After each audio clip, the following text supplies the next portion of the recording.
என் கைக்குள்ளேயே இருந்த புள்ள ஒரு நாள் கூட அதுக்கு பிரிஞ்சதே இல்லை. இப்ப பெரிய பிள்ளை ஆயிட்டா, படிக்க போறேன், பக்கத்தூருக்கு போறேன்னு ஹாஸ்டல் கிளம்புறா. புள்ள ஒரு வேலை பார்க்காது. இப்ப எல்லா வேலையும் பார்த்துக்கிட்டு படிக்க வேற செய்யணும். வீட்டு சாப்பாடு மாதிரி வருமா? எனக்கு தினம் போன் பண்ணிரு. புள்ளைய பிரிஞ்சுனா எப்படி இருப்பேன்னு தெரியல.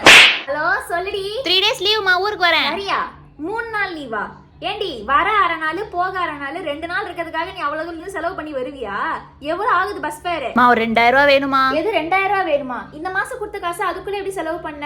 இன்னைக்கு தேதி என்ன 16 தானே ஆச்சு. அதுக்குள்ள என்ன செலவாச்சு உனக்கு? என்ன செலவு பண்ண? பிரிண்ட் எடுத்தமா?